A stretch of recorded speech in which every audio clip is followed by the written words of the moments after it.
Paz do Senhor, querido professor, querida professora da classe O Caminho para o Céu, seja bem-vindo a mais um podcast EBD em Síntese. E hoje nós estamos aqui com os professores Moab, Douglas Nilson, sejam bem-vindos, a paz do Senhor.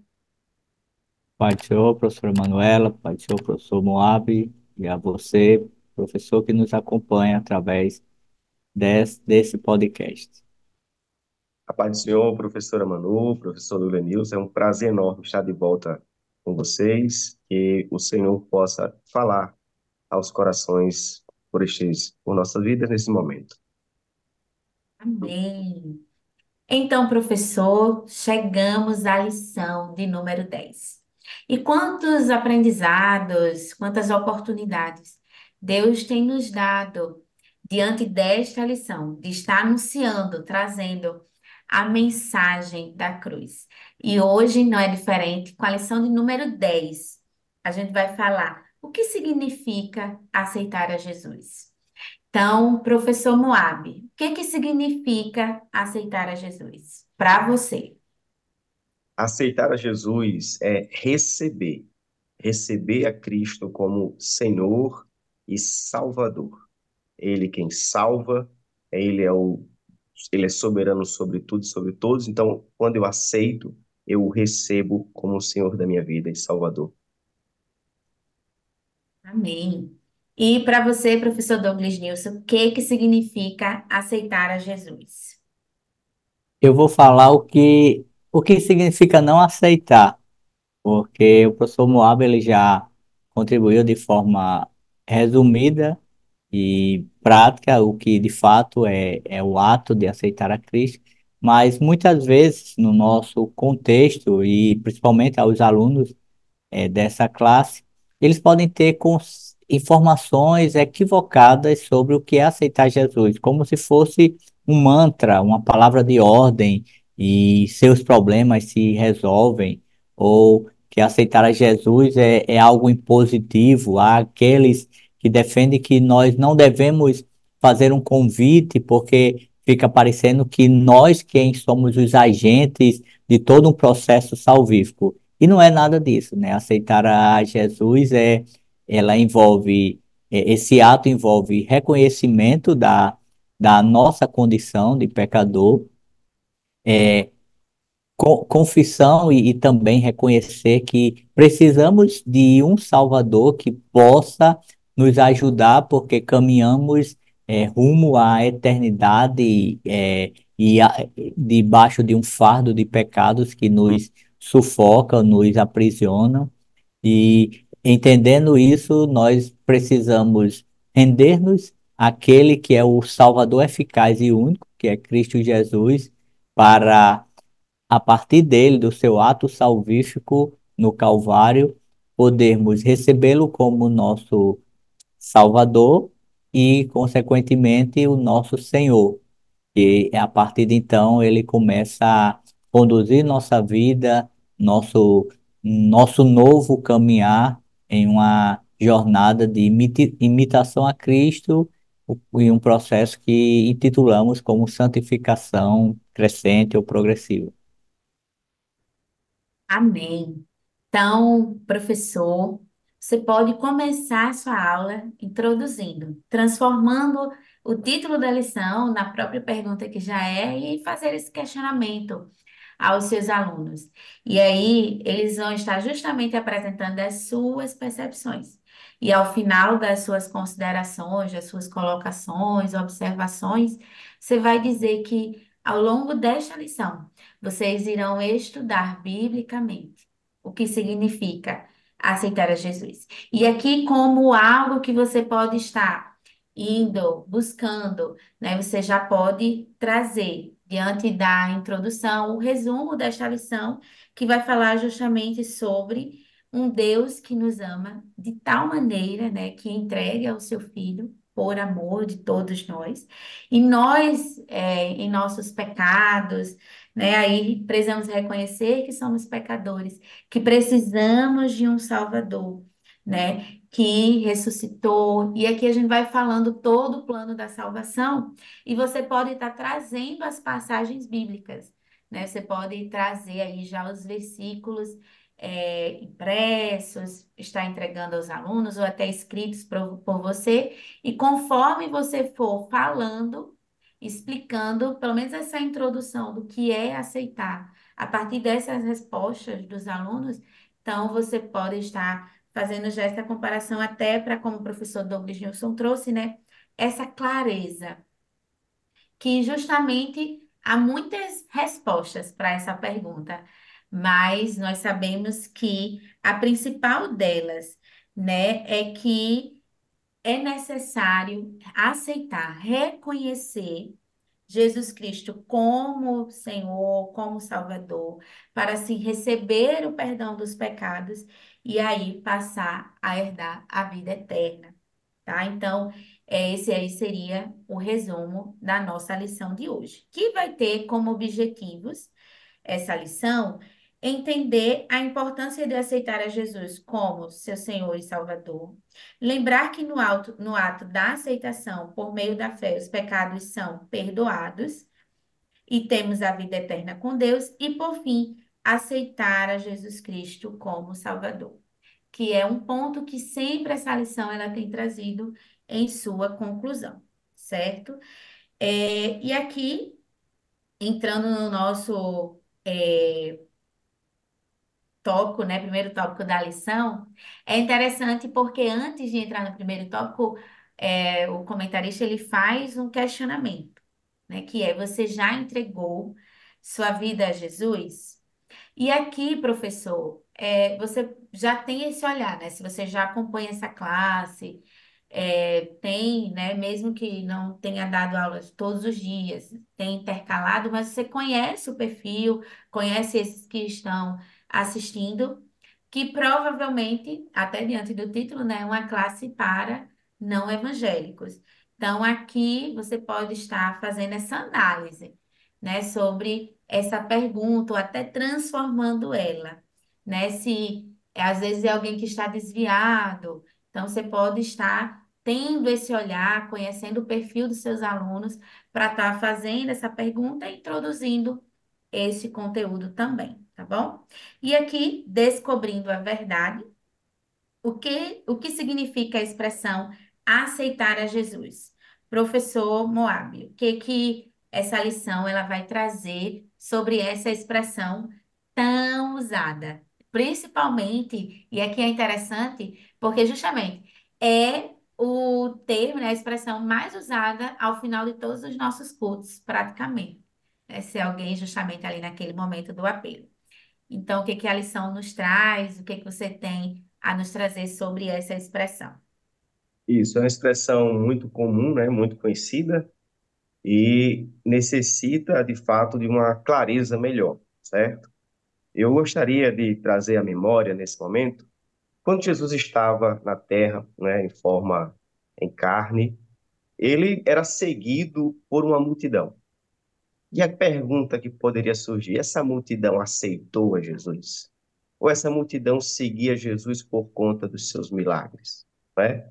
Quando nós olhamos aqui no Evangelho de João, no capítulo 1, no versículo, a partir do versículo 10, diz assim: estava no mundo, falando de Cristo, e o mundo foi feito por ele, e o mundo não o conheceu.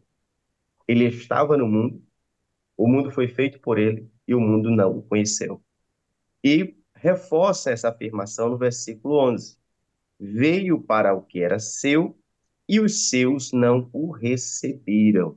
Então Jesus, ele não foi recebido, embora fosse cercado por uma multidão, muitas pessoas foram curadas por ele, e aí a gente já pode entender que o fato de ter um milagre para contar, ter um testemunho de algo sobrenatural que aconteceu em sua vida, não significa que você aceitou a Jesus. Então, aí trago agora à memória a pergunta que foi feita: e o que é aceitar Jesus? Aí a gente olha o versículo 12, que diz: mas a todos quanto o receberam, deu-lhes o poder de serem feitos filhos de Deus. Aí o texto explica, aos que creem no seu nome. Então, quando alguém crê no Evangelho, crê na missão de Cristo, crê no poder salvador que há em Cristo Jesus, crê que o sangue de Jesus derramado tem poder para limpar o homem dos seus pecados. Acontece algo sobrenatural na sua vida, porque o fato de você aceitar Jesus não significa que agora eu estou com mais uma fé.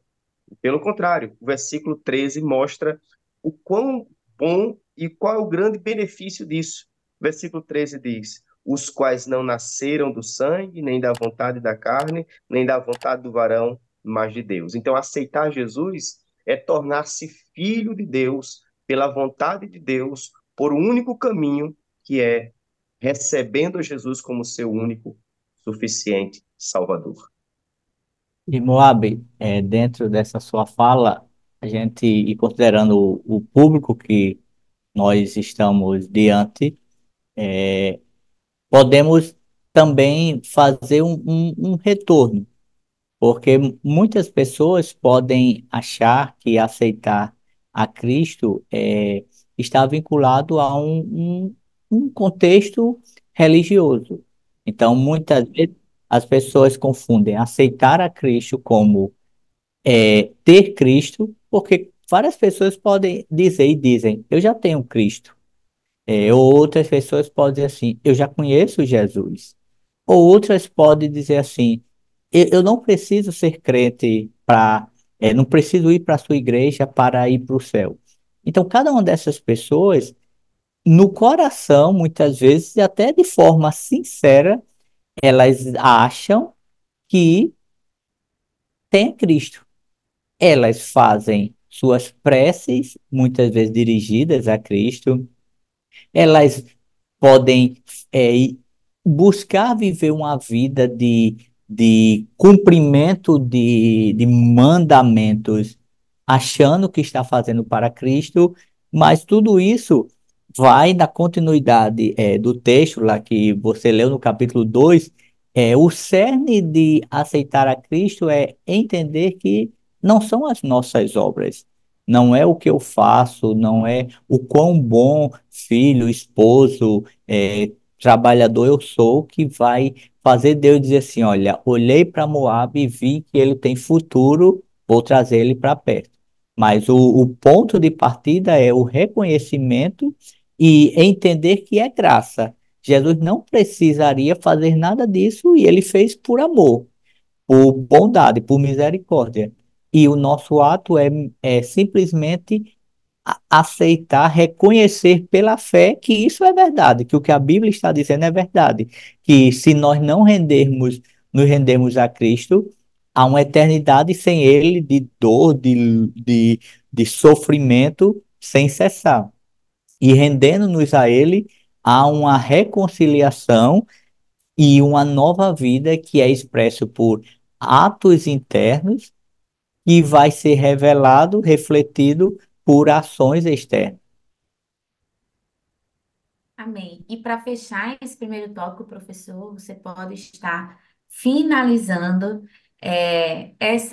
esse ato de expressão, trazendo o seu próprio testemunho, caso você tenha aceitado ali quando criança e tiver pessoas, né, em uma maior idade nessa classe, tenha acessibilidade de trazer a experiência, talvez, dos seus pais, de alguém que você já ouviu falando como foi esse momento? Nós sabemos que é uma luta, uma batalha espiritual, né? Porque é justamente essa quebra, aí vem várias coisas à mente, assim como os professores já pontuaram. Então, você pode estar finalizando esse tópico com um testemunho, né, seu, pessoal, ou sobre alguém que você já ouviu. Agora, de fato, o testemunho que mostre é a quebra desse relacionamento com o mundo e o início de um relacionamento com Deus. E algo que eu acho interessante na conclusão desse primeiro tópico, que ele traz aqui, é que a partir deste momento que aceita-se a Cristo, né, agora é interessante porque ele vai usar a expressão que vai ter paz e ser amigo de Deus. Então, faz até você trazer à tona e lembrar que não são bens materiais, não é riqueza. É, o que o Senhor tem a nos oferecer e dar é uma vida eterna em paz, né? E uma comunhão eterna também com Ele, com a sua, desfrutando da amizade dele, do cuidado dele, da misericórdia, da graça, como já bem foi colocado aqui. Tá? Então, você pode estar aqui juntando esses elementos e estar trazendo essa descoberta da verdade bíblica sobre essa expressão. E agora, entrando no segundo aspecto da nossa lição, que é compreendendo a verdade, aqui nós vamos falar um pouco sobre aceitar a Jesus implica tê-lo como seu Salvador. Professor Douglas Nilson, o que que essa introdução inicial ela nos traz? Ainda falando sobre o tópico anterior para chegar nesse, a professora Manuela falou que nos nossos cultos nós temos o hábito de, ao término de uma mensagem, de uma pregação, nós estendermos um convite para que as pessoas que ali estão, que é, ouviram a mensagem e essa mensagem gerou fé, essas pessoas possam decidir publicamente por uma vida com Cristo, de romper com o mundo, como a professora falou. Mas muitas vezes as pessoas podem é, tomar uma decisão dessa natureza, que é uma decisão madura, uma decisão séria, que que requer entendimento do que se trata, mas algumas pessoas podem, por um impulso emocional, tomar uma decisão sem entender a complexidade dela. É como alguém que pega um documento e diga, assina aqui, para quê? Não, assine. E você assina. É por isso que nós, mesmo fazendo um convite por uma decisão, esse convite não é algo aleatório. Esse convite ele tem uma fundamentação bíblica e ele tem um significado. Então, muitas vezes, o professor tem essa oportunidade porque alguém pode ter dito, ah, mas eu já aceitei a Jesus um dia, tal, mas esse aceitar Jesus, ele implica, primeiramente, e é o tópico que eu agora passo a falar, tê-lo como Salvador. Mas Salvador de quê? Mais uma vez, nós estamos diante de um mundo que muitas pessoas se apresentam como Salvador. É alguém que tem uma necessidade é, no âmbito financeiro e alguém apresenta-se como um resolucionador de problema, alguém que está com algo na área da saúde e há um ser que chega para trazer uma cura, uma suposta cura ou uma resolução de um problema médico. E há muitas pessoas no âmbito religioso que apresentam uma caricatura do que é o Salvador. E essa caricatura, ela está muito voltada a questões terrenas. E você, professor, tem uma oportunidade, de forma didática, ensinar ao seu aluno que aceitar Jesus como Salvador é porque todos os seus alunos, e você pode, até de uma forma inclusiva, dizer, a começar de você que um dia tomou a decisão, todos nós estamos afundados em delitos e em pecados, é o que a palavra diz. Todos nós caminhamos rumo a uma eternidade sem Deus, uma eternidade de destruição, de dor, de sofrimento. Todos nós carregamos uma descendência, uma natureza pecaminosa, e a própria Bíblia, Paulo escrevendo a Romanos, diz que todos pecaram e estão destituídos da glória de Deus. Ou seja, qualquer oração, qualquer prece que alguém apresente-se direcionado a Deus, sem ter aceitado a Jesus como Salvador, essa oração ela é evasiva, ela não tem um significado, por quê? Porque não há reconciliação, não há comunhão dessa pessoa com Deus, porque o único meio dessa comunhão existir é por intermédio de Cristo. Então, essa pessoa precisa entender que ela não precisa de um salvador para resolver seus problemas terrenos, porque pode ser que os problemas terrenos não sejam solucionados. Ela precisa de um salvador, que é Cristo Jesus, para resolver o seu problema eterno, que é a condenação. Então, aceitar Jesus como Salvador é entender que eu estou condenado para o inferno, para uma vida de eternidade sem Deus. E eu só tenho uma saída, uma chance, uma alternativa. E essa alternativa, essa saída, tem um nome, uma pessoa que é Jesus. Então, entender isso, entender que eu sou um pecador, que eu preciso de um Salvador, e esse Salvador é Cristo, então eu aceito a Ele como meu Salvador. E nessa tomada de decisão, em um ato de fé, Ele, Jesus, vai perdoar os meus pecados, vai me justificar diante do Pai, vai promover o processo de reconciliação minha com o Pai, e agora eu passarei a fazer parte da família de Deus, de forma, sou o filho adotivo de Deus, por conta dessa decisão. Então, é uma decisão que implica muitos outros desdobramentos. O Espírito Santo passa habitar no meu interior e agora eu vou viver em novidade de vida, um processo contínuo de santificação. Tudo isso porque eu tomei uma decisão por Cristo como meu único e suficiente Salvador. Se eu não faço, se eu pulo essa etapa, todas as outras coisas não têm sentido, não fazem efeito. Agora, vencida essa etapa, vem um ponto seguinte que vocês deverão comentar aí. Amém. E aí, diante do que o professor Douglas Nilson trouxe, surge agora, né, um aspecto que a lição traz, que eu peço ao professor Moab para expor um pouco o que seria essa relação que a lição traz de senhorio e servidão, né, considerando aí, o contexto bíblico. Amém. Quando nós olhamos para a Bíblia Sagrada, nós aprendemos que o homem, por conta do seu pecado, ele está morto em delitos e pecados.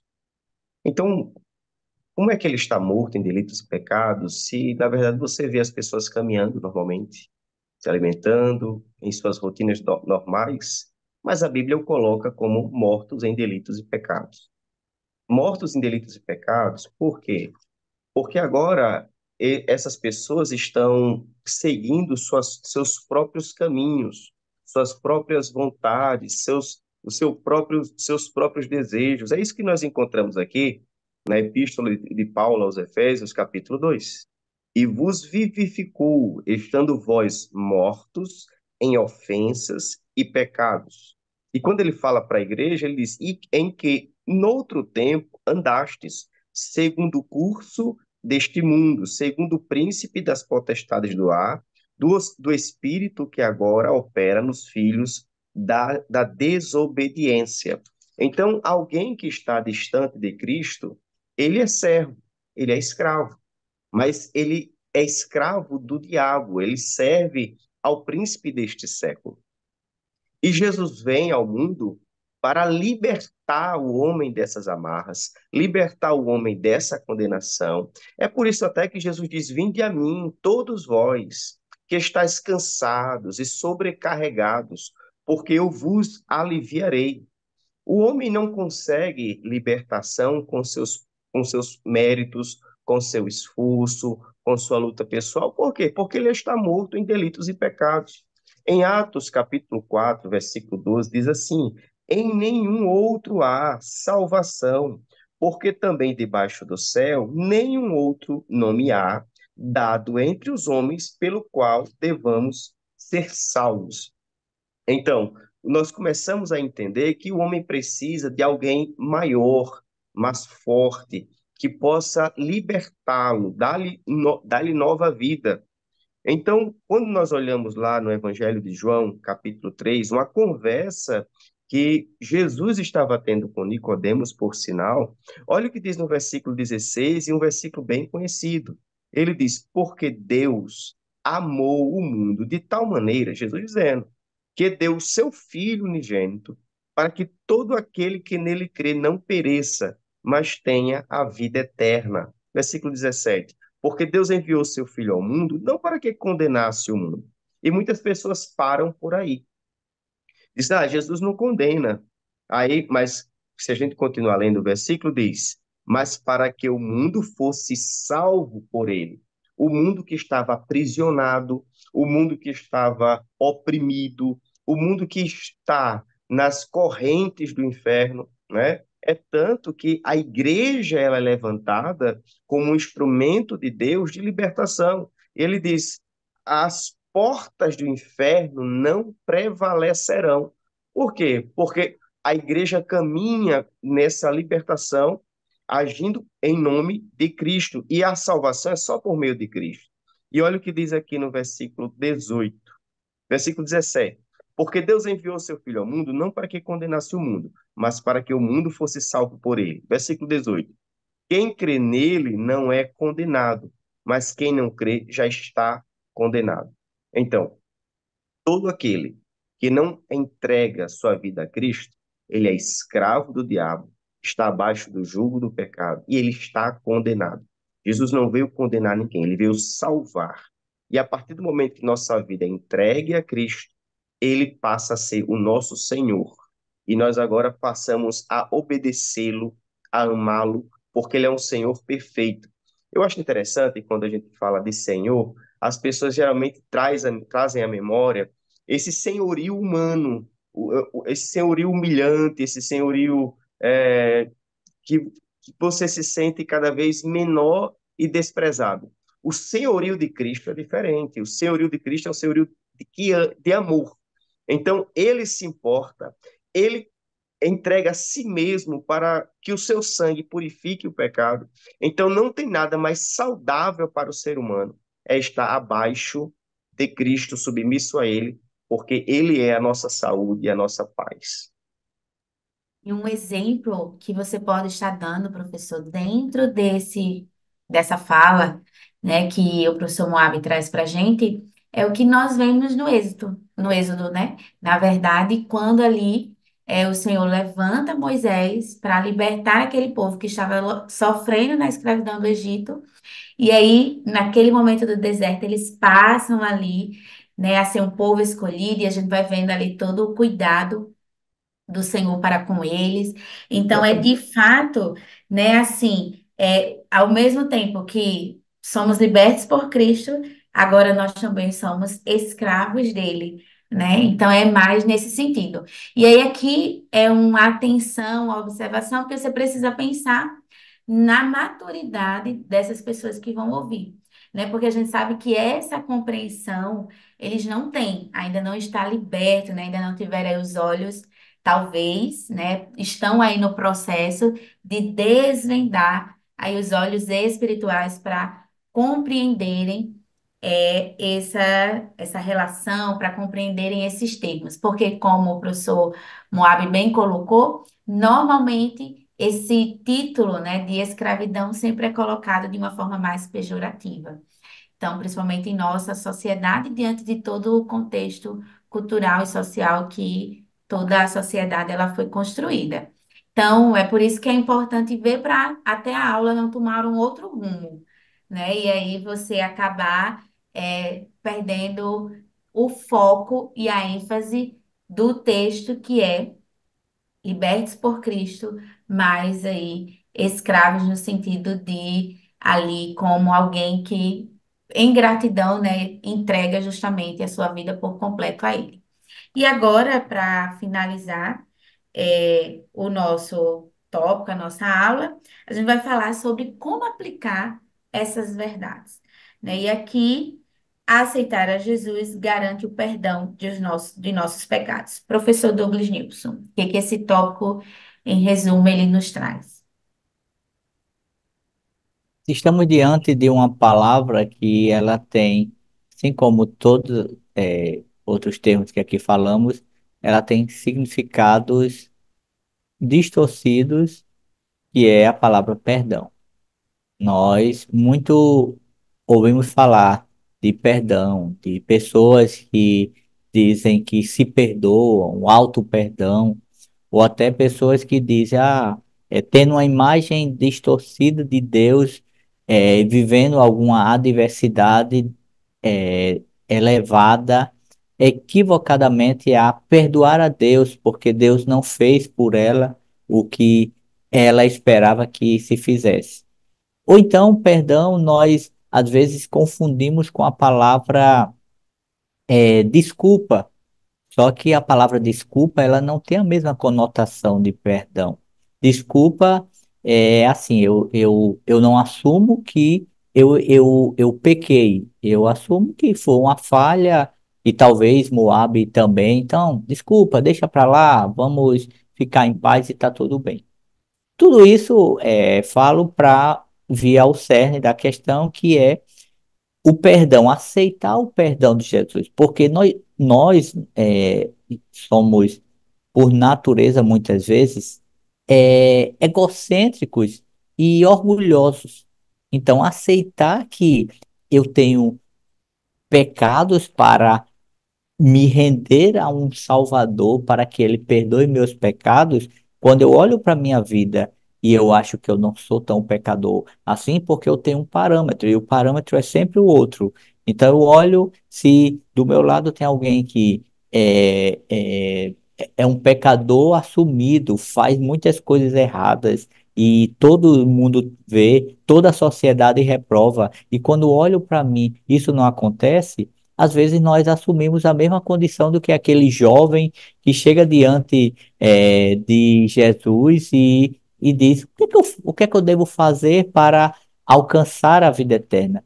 Percebe-se que naquele texto, em momento algum, aquele jovem está dizendo assim: o que, onde estão meus erros? Diga aí o que é que que erros eu tenho e eu vou consertar, eu vou procurar em Deus. Aquele jovem ele está no processo de autoapresentação, em que ele tem bondades, ele tem observância da lei, ele tem obediência, mas ele não tem pecado. E quando Jesus o confronta, o texto vai dizer que ele volta, ele regressa triste, porque ele tem ídolos no coração que o impede de tomar uma decisão por Cristo. Então, o perdão dos nossos pecados, ele não é uma hipótese, ele não é uma possibilidade, ele é uma garantia. Mas essa garantia só é possível se se o aluno, né, se a pessoa seguir os passos um e 2 que nós falamos anteriormente. Aceitar a Cristo como seu Salvador e, consequentemente, seu Senhor. Porque aí, quando eu me rendo a Cristo, automaticamente o perdão dos pecados, eles são. Cristo, ele gera esse ato. Então, toda a nossa carga de pecados passados, eles são é, justificados diante de Deus. Há uma dívida que é cancelada diante de Deus. E agora nós vamos viver sem um fardo, porque o pecado ele gera um fardo em nós. O pecado ele é aprisionante.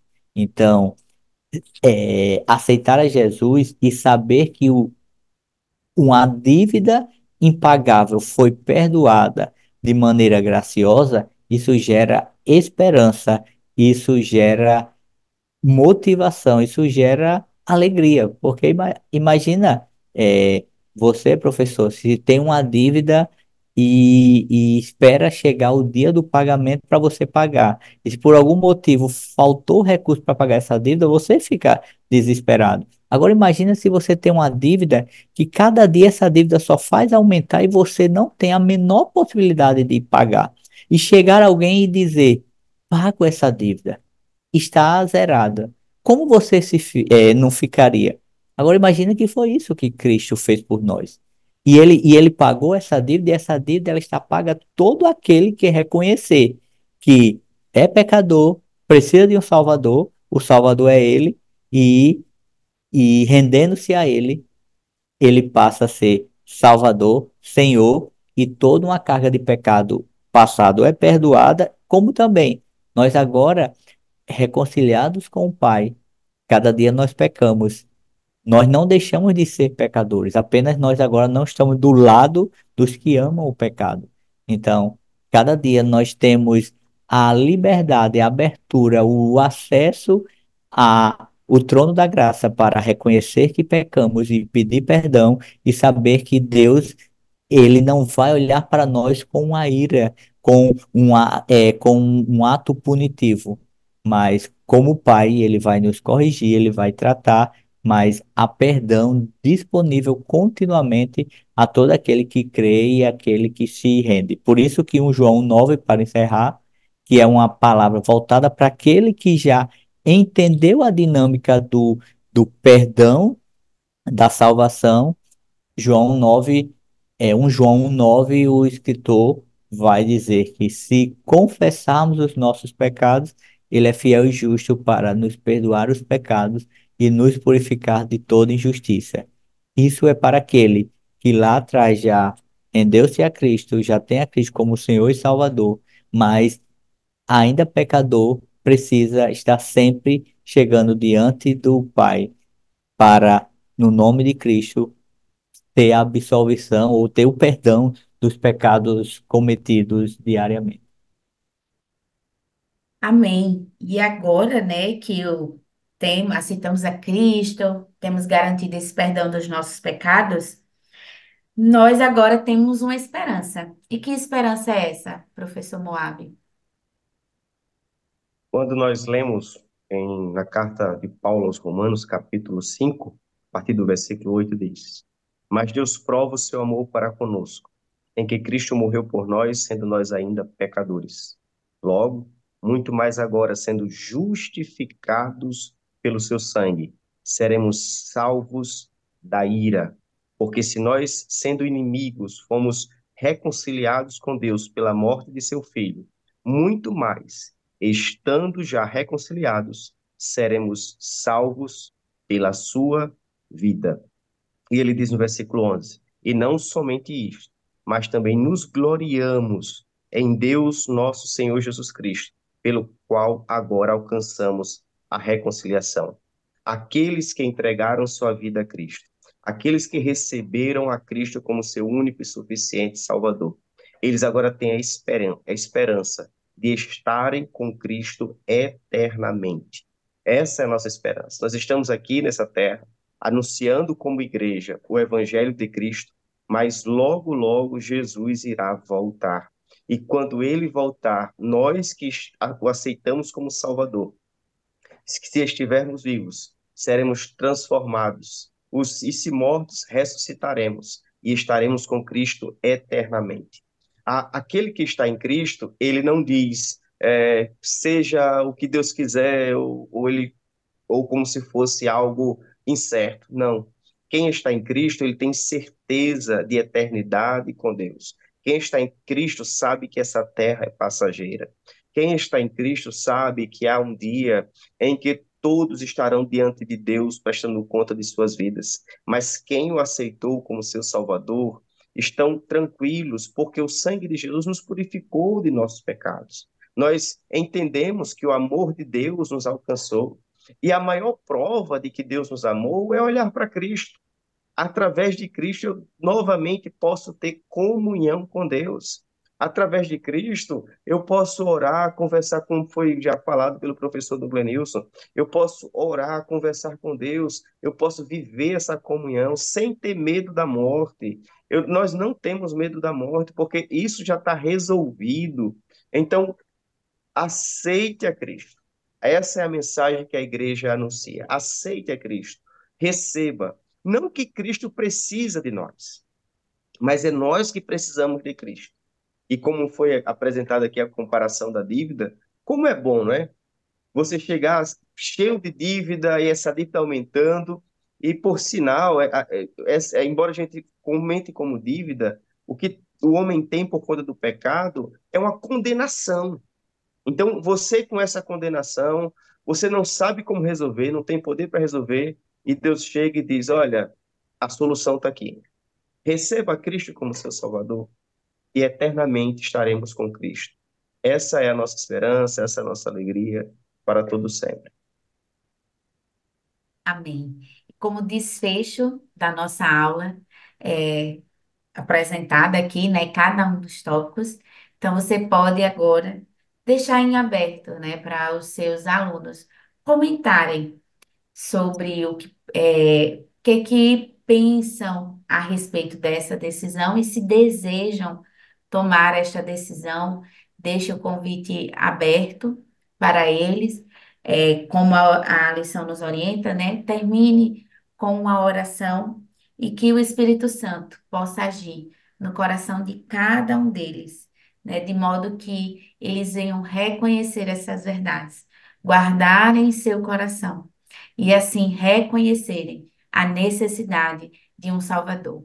E aqui é o que o professor Moab traz, né? Algo interessante porque Deus nos criou para viver a vida eterna, né? Deus não nos criou para morrer. E por isso que há em todos nós, independente daqueles que aceitam ou não a Cristo, um senso de vida eterna, né? E a gente vê isso em filmes, a gente vê isso nos desenhos, a gente vê isso constantemente, até em produtos de beleza, né?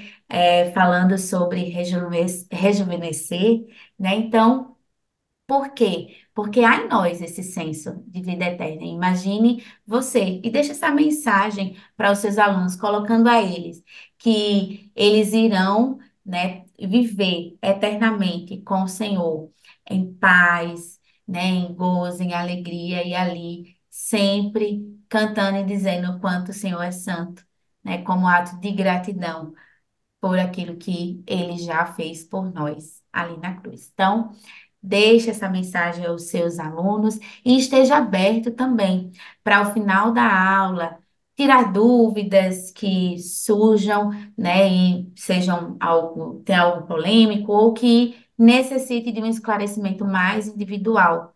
Então, assim como também mantenha um contato, é importante ter esse relacionamento.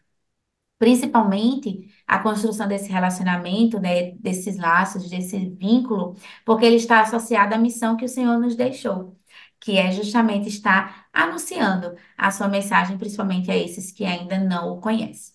Então, agradecemos ao Senhor pela oportunidade, assim como também a direção do DENEC pela confiança de estarmos aqui. Desejo ao professor Moab, ao professor Douglas Nilson, que o Senhor continue abençoando suas vidas, que eles continuem sendo assim como você, professor que nos assiste, um instrumento nas mãos do Senhor, para abençoar outras vidas e levar essas verdades àqueles que necessitam ouvir. Então, a paz do Senhor a todos e fiquem com Deus. Uma excelente aula. Paz do Senhor, Moab. A paz do Senhor. Amém. Pai do Paz do Senhor, Senhor, Nilson. Pai do Senhor. Amém.